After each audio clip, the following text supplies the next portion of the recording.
Come on, come on, come on, come on, come on, come on, come on, come on, come on.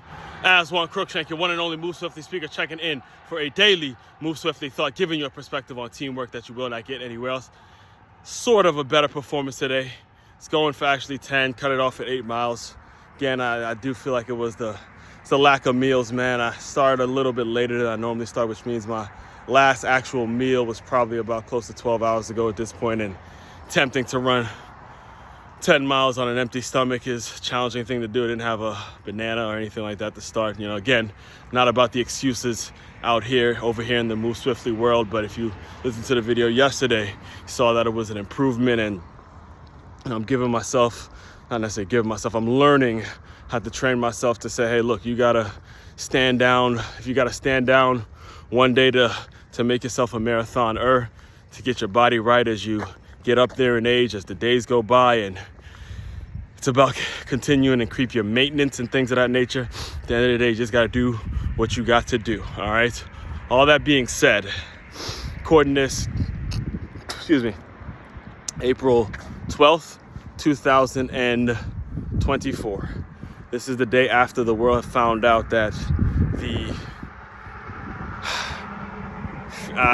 controversial, we'll say it like that, controversial, famous, we can call him famous, we can call him controversial, call him a lot of different things. I'm gonna get into my thoughts in a second, but we found out that O.J. Simpson has lost his battle with cancer, and you never want to speak ill of the deceased. Immediately you automatically think about thoughts and prayers and condolences to his family, the people that loved him, the people that knew him, the people that again, that he affected, that he may have helped, the people that did, have love in their heart for O.J. Simpson. You want to think about them first and foremost. However, at the same time, I got to give you my experience, my O.J. Simpson experience, because I'm a football guy. I knew this game gave me my identity. This game comes with a lot of ups and downs, a lot of misunderstandings, a lot of bullshit, all right? A lot of bullshit. And if you guys keep up with my videos, you know I talk about it virtually every day. The amount of things, the amount of ups and downs that this game comes with, right? So in regards to O.J. Simpson, I'm young enough, I don't want to say old enough, but young enough, however you want to juxtapose it. I had no idea he played football for the longest time, and that's saying a lot, knowing how much of a football guy I was, particularly a fan of running backs. I had no idea he played football until years after the trial, years after all the stuff was being talked about, all the jokes and all the, the trial, Johnny Cochran, glove don't fit, must have quit. I had no idea that they were talking about a former football player, much less a Heisman Trophy winner. No idea at all, none. All right. I remember the first time his name was even brought to my attention, I was a kid, like a little kid. And it was at a beach house that my dad used to rent from his previous boss in Delaware, Rehoboth Beach, right? And we were all sitting around the table, extended family, immediate family, all of us. And my uncle just goes around the table and he just starts asking, did OJ do it? Did OJ do it? Did OJ do it? I'm like, what the fuck who is OJ and what did he do? I had no idea what was going on. And as I got older, I realized, oh man, this was a former football player. This was a guy that people looked up to as a football player. And all of that, saying all that, brings me to the topic of today's Move Swiftly thought.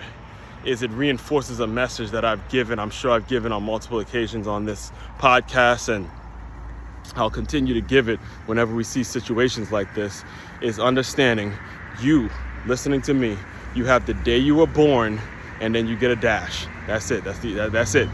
All right. You gotta put something in that dash that people, when days like this and your day comes, people can look at and say, okay, what did that man or that woman stand for? What was that person all about? What are you going to put in your dash? Again, look at O.J. Simpson's life as an example. Take it as a lesson and say, hey, this is a guy that was loved. This is a guy that at one point was a Heisman Trophy winner. The highest honor in college football was, again, great running back, Buffalo Bills, the whole thing, had the whole world right there, had everything you could possibly want. Yet there's a generation of kids like myself who had no idea he played football. The only thing he was known for was for killing his wife and his brother-in-law or something like that, or I don't even know who the other guy was, but I was reading and I saw some of the reaction of the families of the people that he had allegedly killed, and they weren't, you know, there was no remorse. There was just like, look, it's a reminder that the people that I loved aren't here anymore because of him and things like that. So all of that, you just got to understand that people are watching everything you do, and you got to understand putting something in that dash, what you're going to do with that dash. It's everything. It's all you have, man. It's all you have. All right, it's all we have. It's all you have is you got to put something in your dash. Put something in your dash that's going to leave you with a positive light, put you in a positive light, and make it so when your day does come, you'll have something, people will have something, the community, the world, or whoever is willing to listen and share it, whatever it is, are gonna have something of you that's gonna last a lifetime. But the objective is not ever to live forever. No one's gonna happen. It's not gonna happen. The point is to create things while you're here that are gonna go on from generation to generation to generation to generation to generation, all right? Main website to check out to dive deeper into all my work, makeyourmove.com. That's MakeYaMove.com.